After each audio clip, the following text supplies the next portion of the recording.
তো এখন আমরা লাইন দিয়ে একে একে ঢুকছি প্রসাদ খাওয়ার জন্য। তো দেখতে পাচ্ছ প্রচুর চেয়ার আছে এখানে।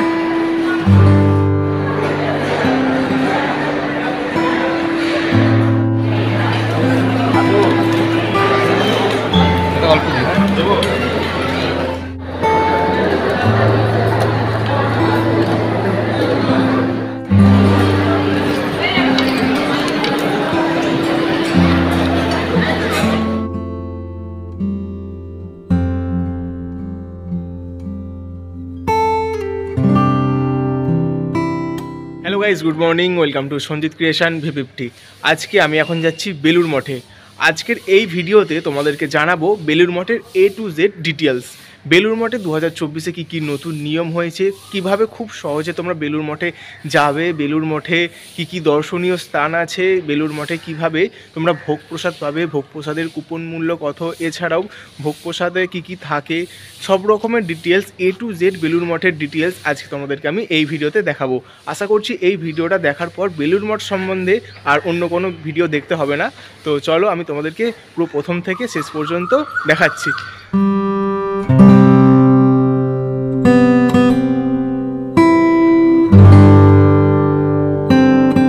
সো গাইস, আমি এখন শিয়ালদা স্টেশনে চলে এসেছি এবং এইখান থেকে আমি এখন যাব বেলুড় মঠে। তো কোন ট্রেনে কিভাবে আমি এখন শিয়ালদা থেকে বেলুড় মঠে যাচ্ছি সেটা তোমাদেরকে আমি দেখাচ্ছি। শিয়ালদা থেকে কোনো ট্রেন সরাসরি বেলুড় মঠে যায় না, তাই শিয়ালদা থেকে ডানকুনি লোকাল ট্রেনটি ধরে প্রথমে তোমাদেরকে যেতে হবে দক্ষিণেশ্বরে, এবং দক্ষিণেশ্বর থেকে লঞ্চে করে নদী পার হয়ে তোমাদের যেতে হবে বেলুড় মঠে। তাই আমরা এখন ডানকুনি লোকাল ট্রেনটি ধরবো এবং দেখতে পাচ্ছ শিয়ালদার 5 নম্বর প্ল্যাটফর্মে আমাদের ডানকুনি লোকাল ট্রেনটি দিয়েছে। সো গাইস, আমি এখন শিয়ালদা স্টেশন থেকে ডানকুনি লোকাল ট্রেনে উঠছি, দক্ষিণেশ্বর যাব এখন। মানে শিয়ালদা থেকে প্রথমে আমি দক্ষিণেশ্বর এখন যাচ্ছি। তো আমি এখন ট্রেনে উঠে পড়েছি এবং শিয়ালদা থেকে 3টে স্টেশন পরই হচ্ছে দক্ষিণেশ্বর। প্রথমে বিধাননগর, তারপরে দমদম, তারপরে বরানগর রোড, তারপরেই হচ্ছে দক্ষিণেশ্বর। আর তোমরা যদি হাওড়া স্টেশন থেকে যাও তাহলে সরাসরি হাওড়া থেকে তোমরা বেলুড় মঠের বাস পেয়ে যাবে এবং বাসের ভাড়া নেবে 20 টাকা। সো গাইস, আমি এখন চলে এসেছি দক্ষিণেশ্বর স্টেশনে। তো তোমরা যদি শিয়ালদা থেকে দক্ষিণেশ্বর আসো তো 1 নম্বর প্ল্যাটফর্মে তোমরা নামবে। তো এটা 1 নম্বর প্ল্যাটফর্ম আর এইটা হচ্ছে 2 নম্বর প্ল্যাটফর্ম। এবার এইখান থেকে বেলুড় মঠে যাওয়ার জন্য তোমাদেরকে এই 2 নম্বর প্ল্যাটফর্মের যে লেখা আছে দক্ষিণেশ্বর সাইন যে লেখা আছে ওইখান থেকে কিন্তু তোমরা স্কাই ওয়াক পেয়ে যাবে। স্কাই ওয়াক থেকে কিন্তু হেঁটে এখন আমরা ফেরিঘাটে যাব। আর এই পাশেই হচ্ছে মেট্রো স্টেশন, দক্ষিণেশ্বর মেট্রো। তোমরা মেট্রো করেও দক্ষিণেশ্বর চলে আসতে পারো। তো চলো আমরা এখন স্কাই ওয়াক থেকে ফেরিঘাটে যাব। যে দক্ষিণেশ্বর সাইন দেওয়া আছে, তো এইখান থেকে সোজা গেলেই এই যে একেবারে এই রাস্তাটা যে নামছে এটা হচ্ছে স্কাই ওয়াক। তো এই যে স্কাই ওয়াকে আমি এখন উঠে পড়েছি এবং এই যে এখানে স্কাই ওয়াকের একটা ম্যাপ দেওয়া আছে এবং এখানে কিন্তু সাইনবোর্ড আছে এই যে বাস স্ট্যান্ড এবং আদ্যাপীঠ দক্ষিণেশ্বর কোন দিকে কিন্তু অ্যারো করা আছে। তো আমরা এখন দক্ষিণেশ্বর ফেরিঘাটে যাব যেহেতু, তো আমরা সোজা যাব এখন। আর তোমরা যদি দক্ষিণেশ্বর মন্দিরের ভিডিও দেখতে চাও আমার চ্যানেলে কিন্তু অলরেডি করা আছে, দক্ষিণেশ্বর A to Z পুরো ডিটেলস তোমরা দেখে নিতে পারো। তো আজকে কিন্তু খুবই ফাঁকা স্কাই ওয়াক, এমনি সময় রবিবার করে ভিড় হয় এই মানে দক্ষিণেশ্বরে। স্কাই ওয়াক থেকে সোজা হেঁটে আসার পর এই যে দক্ষিণেশ্বর মন্দিরের নকশাটা করা আছে এবং এর পাশে হচ্ছে গেট নম্বর 2 আছে। তো এইখান থেকে আমরা কিন্তু এখন নামবো। এই হচ্ছে গেট নম্বর 2 এবং এই সাইডে হচ্ছে ফেরিঘাটের রাস্তায় যেখানে সাইনবোর্ডে দেওয়া আছে মা ভবতারিণী ফেরিঘাট, এবং এই সাইডে হচ্ছে দক্ষিণেশ্বরের মেন গেট। তো আমরা আজকে দক্ষিণেশ্বর যাব না, আমরা হচ্ছে ফেরিঘাটে যাব। তো চলো এখন ফেরিঘাটের দিকে যাওয়া যাক। তো স্কাই ওয়াক থেকে নেমে ফেরিঘাটের যে গেট তোমাদেরকে দেখালাম ওইখান থেকে কিন্তু 2 মিনিট হাঁটলেই তোমরা ফেরিঘাটে পৌঁছে যেতে পারবে। তো আমি এখন যাচ্ছি ফেরিঘাটে। আমরা এখন চলে এসেছি জেটি ঘাটে এবং এই যে এইটা হচ্ছে টিকিট কাউন্টার আর সেই যে দেখা যাচ্ছে বালি ব্রিজ। তো চলো এখন আমরা টিকিট কাটবো। টিকিট কত করে, মানে বেলুড় মঠে যেতে কত করে টিকিট নেই সেটা তোমাদেরকে আমি দেখাচ্ছি। তো এই যে আমার লঞ্চের টিকিট কাটা হয়ে গেছে এবং টিকিটের প্রাইস পড়েছে 11 টাকা পার হেড। তো এখানে তোমরা সব রকমের ডিটেলস পেয়ে যাবে, এখানে লেখা আছে। তো এই যে সব রকম লেখা আছে এবং চলো আমরা এখন মানে ফেরিঘাট মানে লঞ্চটা ধরবো। আমাদের লঞ্চ আছে 8টায়। তো চলো এখন যাওয়া যাক, বিনা টিকিটে প্রবেশ নিষেধ এবং চলো। তো আমি লঞ্চ ধরার জন্য এখন ফেরির ওপর দিয়ে হেঁটে যাচ্ছি। তো এই ফেরি থেকে কিন্তু দক্ষিণেশ্বর টেম্পলটা পুরো ভালোভাবেই দেখা যাচ্ছে যেহেতু নদীর একদম ধারে। এখান থেকে কিন্তু দক্ষিণেশ্বর মন্দিরটা অনেকটাই ভালোভাবে দেখা যাচ্ছে। আর এই দিকে হচ্ছে সেই শিব ঠাকুরের মন্দিরগুলো এবং একদম মেন কালী ঠাকুরের মন্দির। আর এই যে ফেরিঘাটে আমি যাচ্ছি, এই ফেরিঘাটটা কিন্তু প্রচণ্ড লং, মানে অনেকটা লম্বা ফেরিঘাট। এইখান থেকে আমরা এখন সেই দূরে সোজা গিয়ে হাই বেলুড় মঠের মন্দির দেখা যাচ্ছে, তো সেখানে যাব। তো এই যে আমাদের লঞ্চ কিন্তু এখন চলে এসছে, লঞ্চ এখন ছেড়ে দিয়েছে। আজকে লঞ্চ কিন্তু পুরোটাই ফাঁকা, মানে বেশিরভাগ সিট এখন ফাঁকা আছে। তো এখন বেলুড় মঠে আমরা যাচ্ছি, তো তোমরা দেখতে থাকো।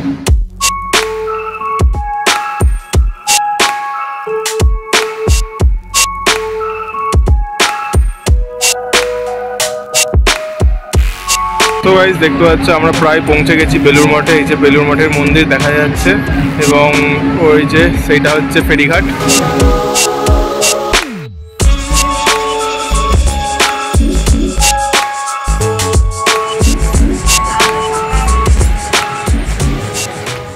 তো অবশেষে আমরা বেলুড় মঠ ফেরিঘাটে চলে এসেছি। তো এখান থেকে এবার হেঁটে হেঁটে যাবো বেলুড় মঠে।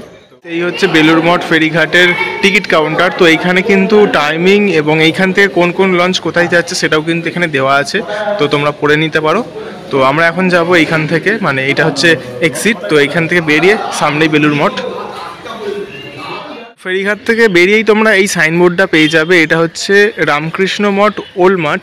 তো মানে পুরানো যে মাঠটা এই দিকে, তো এটা পরে যাব। প্রথমে আমরা নতুনটাই যাব। তো এখান থেকে গিয়ে ডান দিকে তোমাদেরকে যেতে হবে। তো এই হচ্ছে বেলুড় মঠ যাওয়ার রাস্তা। এই যে এখানে লেখা আছে বেলুড় মঠ যাওয়ার রাস্তা। তো এইখান থেকে একটুখানি, তো চলো এখন হেঁটে যাওয়া যাক।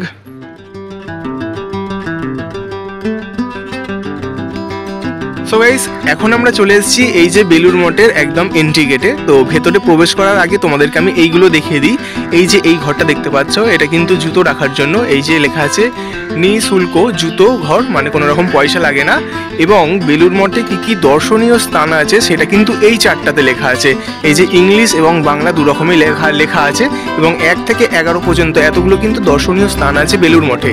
এবং বেলুড় মঠ কখন খোলে কখন বন্ধ হয় তার চারটা কিন্তু এই বোর্ডটাতে দেওয়া আছে।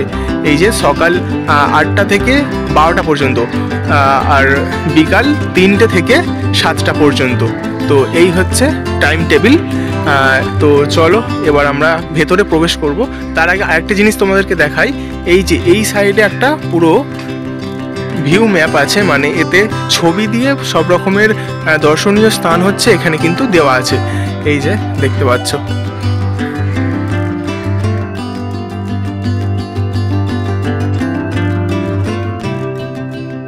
তো বেলুড় মঠে প্রবেশ করার পর প্রথমেই কিন্তু তোমরা চলে যাবে মঠ অফিসে ভোগ প্রসাদের যে কুপন সেটা কিন্তু সংগ্রহ করার জন্য। তো যত তাড়াতাড়ি পারো তোমরা ওটা নিয়ে নেবে, তাহলে পরে তোমরা নাও পেতে পারো। তো টাইমিংটা কখন আমি সেটা তোমাদেরকে আমি জানাচ্ছি।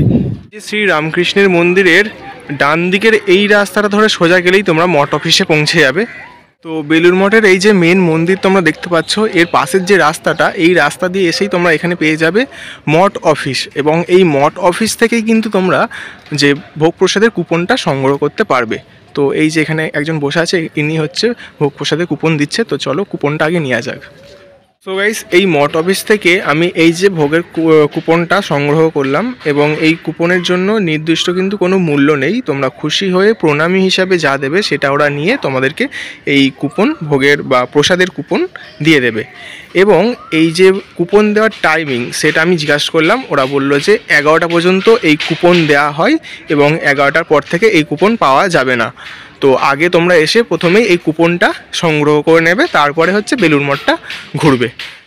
এবং প্রসাদ খাওয়ার জন্য তোমাদেরকে যেতে হবে মা শারদা সদাব্রত ভবনে।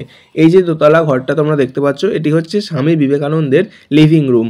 এবং লিভিং রুমের পাশে এই যে গ্রিল দেওয়া রাস্তাটি তোমরা দেখতে পাচ্ছ, এটাই হচ্ছে সদাব্রত ভবন যাওয়ার রাস্তা। এবং এটি খুলবে হচ্ছে সকাল 11টায়, এখন বাজে সকাল 9টা। তো আমার হাতে এখনও 2 ঘন্টা সময় আছে। এই 2 ঘন্টা আমি তোমাদেরকে বেলুড় মঠের দর্শনীয় স্থানগুলো ঘুরে দেখাবো, তারপর কিন্তু আবার এখানে আসবো। এই যে এখানে একটা স্ক্রিন দেখতে পাচ্ছ, এটা যখন সন্ধ্যাবেলায় বেলুড় মঠের ভেতরে সন্ধ্যা আরতি হয় তো এই স্ক্রিনে দেখানো হয়। তো এই যে মন্দিরটা দেখতে পাচ্ছ, এটা হচ্ছে স্বামী ব্রহ্মানন্দ মন্দির। এটা একদম নদীর, এই যে নদীর পাশেই একদম আছে। এবং এর পেছনে আরেকটা মন্দির আছে যে দেখা যাচ্ছে, যেটা ওটা এখন দেখাচ্ছে ওটা কিসের মন্দির। এবং এই দুটো মন্দিরের মাঝখানে কিন্তু গঙ্গার ঘাট আছে। এই যে আমি ঘাটটাও তোমাদেরকে দেখাচ্ছি। গঙ্গার ঘাট, এখানে তোমরা স্নান আরও সব করতে পারবে এবং জামা কাপড় চেঞ্জ করার জন্য কিন্তু সেখানে ব্যবস্থা করা আছে। এবং এই গঙ্গার ঘাটের সামনেই আছে এই যে মা শারদার মন্দির। ভেতরে ভিডিও করা অ্যালাউ নয়, তো ভেতরে ভিডিও আমি দেখাবো না। এবং ওই সাইডে আর একটা মন্দির আছে, আমি তোমাদেরকে বাইরে থেকেই দেখাচ্ছি। এই মন্দিরটি হচ্ছে স্বামী বিবেকানন্দের মন্দির। আর এই যে বেলগাছটি তোমরা দেখতে পাচ্ছ, এই বেলগাছটির নিচে স্বামী বিবেকানন্দ প্রায় বসতেন এবং স্বামীজির ইচ্ছা অনুযায়ী তার পার্থিব শরীর এই গাছের নিকটে অগ্নিকে সমর্পণ করা হয়েছিল, যেখানে এখন স্বামী বিবেকানন্দের মন্দির অবস্থিত। এই যে এই জায়গাটা দেখতে পাচ্ছ, এটা হচ্ছে সমাধিপীঠ এবং এই সমাধিপীঠের সম্বন্ধে কিন্তু এই বোর্ডটাতে লেখা আছে, এই পবিত্র ভূমিতে ভগবান শ্রী রামকৃষ্ণের 7 জন সন্ন্যাসী শিষ্যের পুনর্দেহ অগ্নিতে আহুতি দেওয়া হয়েছিল। তো এই যে গঙ্গার একদম পাশেই। আর বেলুড় মঠের ভেতরে কিন্তু পানীয় জলের ব্যবস্থা আছে। তো অনেকগুলো কল আছে, মানে অনেক জায়গায় কল আছে, এখানে যেরকম কল আছে ওই সাইডে কল আছে, তো অনেকগুলি কল আছে পুরো মন্দির ঘিরে।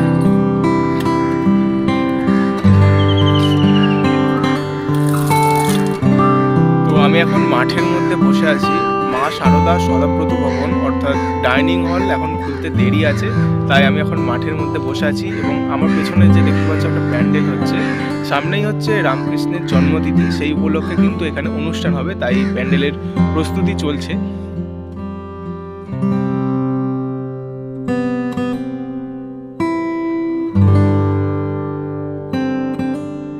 তো গঙ্গার এই ধারের দিকে তোমরা দেখতে পাবে বিভিন্ন ধরনের ফুলের চাষ এবং তার সাথে সাথে সবজির চাষও কিন্তু প্রচুর হয়েছে। এই যে দেখতে পাচ্ছ, এইগুলো কিন্তু পুরো লাইন দিয়ে টমেটো চাষ হয়েছে এবং এই সাইডে বিভিন্ন রকমের ফুল আছে, আর ওই সাইডেও অনেক রকম সবজি আছে, আমি দেখাচ্ছি তোমাদের।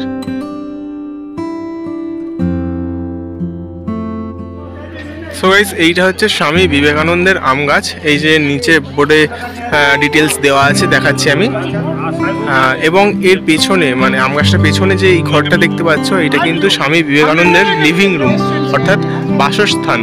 তো এইটা ভেতরে ভিডিও করতে পারবো না, বাইরে থেকেই, তাই তোমাদেরকে আমি দেখালাম। আর এই আম গাছের বাঁ দিকে আছে রামকৃষ্ণের সংগ্রহশালা। তো এটা উপরে উঠতে হয়, দোতলাতে আছে।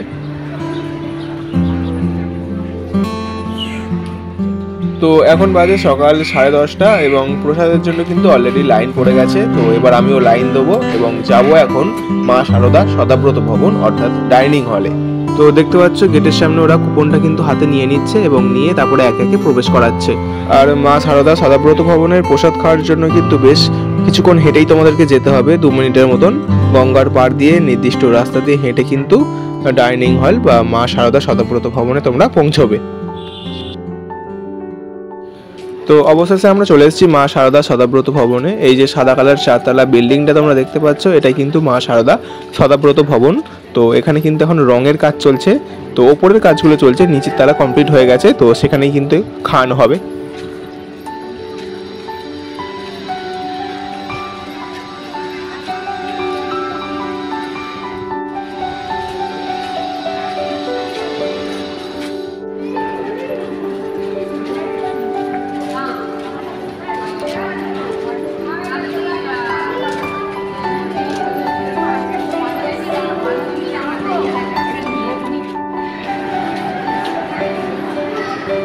তো এখন আমরা লাইন দিয়ে একে একে ঢুকছি প্রসাদ খাওয়ার জন্য। তো দেখতে পাচ্ছ প্রচুর চেয়ার আছে এখানে।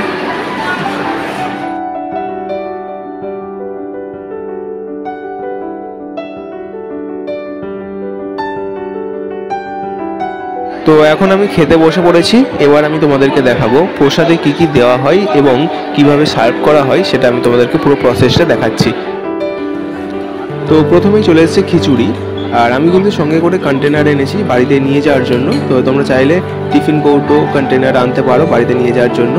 তো প্রথমে খিচুড়ি দিল, এবার কিন্তু দিচ্ছে লাবড়া, এটা ফুলকপির লাবড়া। তো খেতে কিন্তু খুবই সুন্দর হয়েছিল।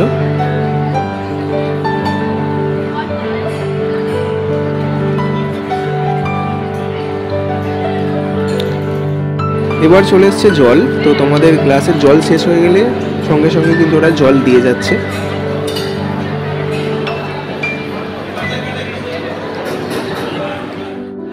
তো এবার চলে এসছে পায়েস। তো পায়েসটা খুবই সুন্দর হয়েছিল খেতে, তোমাদের গন্ধতেই কিন্তু হাফ পেট ভরে যাবে, এত সুন্দর গন্ধ হয়েছিল পায়েসটার।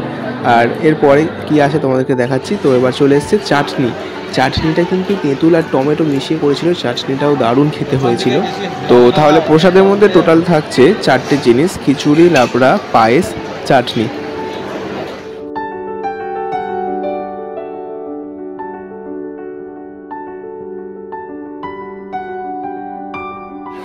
তো গাইস দেখতে পাচ্ছ এইখান থেকে কিন্তু লাইন দিয়ে কল আছে হাত ধোয়ার জন্য, এবং তোমরা খেয়ে এই যে এখানে খাওয়ানো হচ্ছে, এখান থেকে সিঁড়ি করা, এখান থেকে বেরিয়ে তো এখানে হাত ধোয়ার ব্যবস্থা আছে প্রচুর লাইন দিয়ে।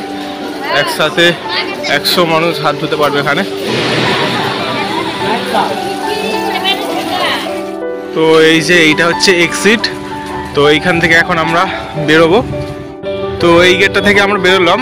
এবার এই রাস্তা দিয়ে তোমরা যদি সোজা চলে যাও তো গেট নাম্বার 1-এ তোমরা পৌঁছে যাবে। সো গাইস আজকের ভিডিওটা আমি এই পর্যন্ত শেষ করছি। আশা করছি বেলুড় মঠ সম্বন্ধে সব রকমের তথ্য আজকে আমি তোমাদেরকে এই ভিডিওতে জানাতে পেরেছি। তো এরপরেও যদি কিছু বাদ পড়ে যায় তো অবশ্যই কমেন্টে আমাকে জানাও, 1 ঘন্টার মধ্যে আমি রিপ্লাই দিয়ে দেবো। তো আজকের মতো টাটা, দেখা হচ্ছে নেক্সট একটা অন্য কোনো ভালো ভিডিও নিয়ে। টাটা।